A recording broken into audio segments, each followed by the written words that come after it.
everyone. This is Chadi Alraies from Heart Trending.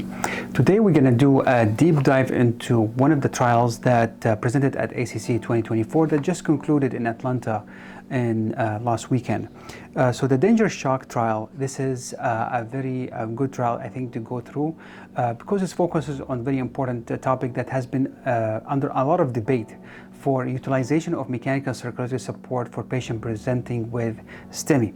So again, DanGer shock trial titled is Impella CP Improves Survival After STEMI with Cardiogenic Shock. This is a paper published at New England Journal of Medicine simultaneously as the paper or as the trial was presented at the ACC in Atlanta. So what is the hypothesis? The hypothesis from the study that is purely European.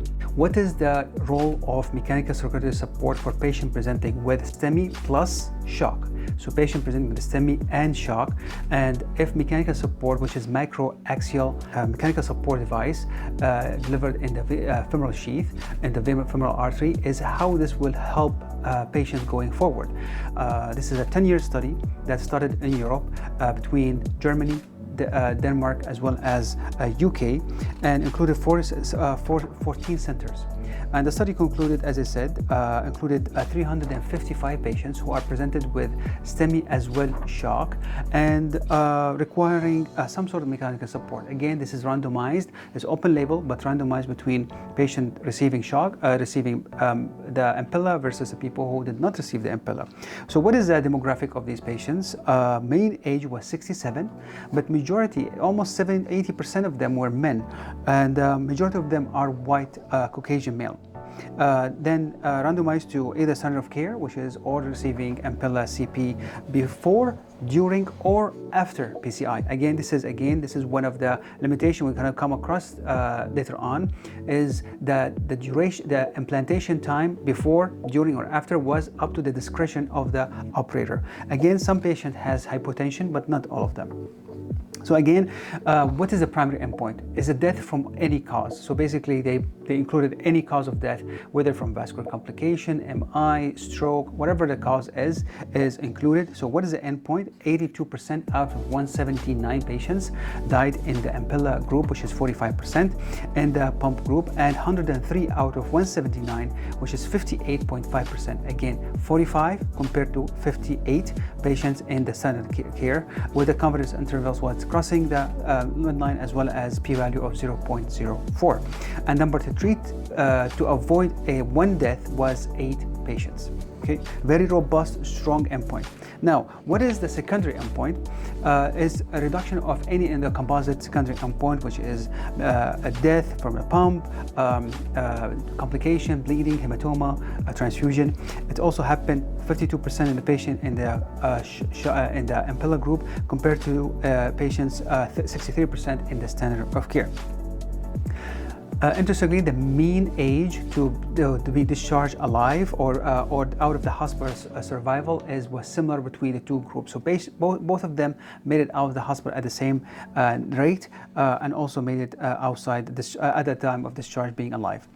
How about the safety endpoint, which is the main concern, as a lot of people have been not familiar or kind of not comfortable with the Impella because of the large sheath, which is a 14 French sheath for Impella CP, can be causing some complications, especially in patients coming with MI as well as shock, which is associated with a high rate, up to 33% of evidence of peripheral artery disease. So what are the vascular complications? Bleeding, limb ischemia, hemolysis, device failure.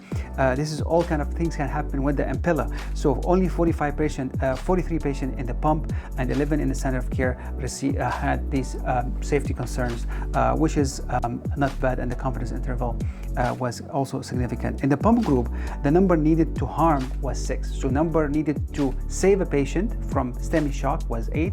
Number treated to harm was 6. Again, more important data, also the relative risk of moderate or severe bleeding was higher in the Impella compared, obviously, and ischemia in the limb was also higher in the Impella group.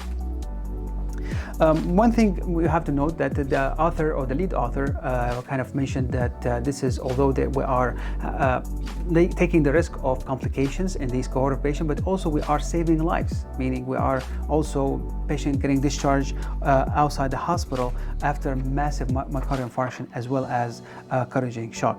One of the, again, limitation, as I mentioned earlier, this is the timing of the shock and also how familiar the symptoms are. So standardization of these findings can be challenging in intermediate size or low or small size centers who have less familiar with the access or how to triage these patients and how to manage these patients after. Second concern is how long this impella has to be in these patients. Is it 1 day, 2 days, 3 days or more? Because as we know, the longer these devices are in, the more chances of having limb ischemia, shock, ischemia, lactic acidosis, hemolysis, and so forth. So again, this is a concern. The third issue is whether there is a heart team available in the center where the impella or the microaxial pump are used. This is also has to be standardized and has to be education. And this education does not include only the operator as well as the cath lab staff. This also include teaching the people in the CCU, teaching people in the emergency room, how to alert the teams and how to work together, also the critical care team. And furthermore, the last point is I would like to make is how to escalate and how to involve also other mechanical circulatory support, and with escalating the patients to higher level of care or higher level of mechanical support such as VA ECMO, would that alter the outcome of these patients? Still some question remains. Very positive study, very promising. Again, challenging population. A patient coming with MI and shock oftentimes is challenging. Whether to open the artery first, do balloon angioplasty before putting the balloon, or put the impella in, or put the impella in, then do the balloon angioplasty. All these questions need to be answered. But again, this is a great first step to evaluate the microaxial pumps in patients with cardiogenic shock and STEMI. Thank you again for joining me today. This is, again, we're going to dive deep into more articles and trials coming from ACC soon. Thank you for watching. This is Chadi Alraies.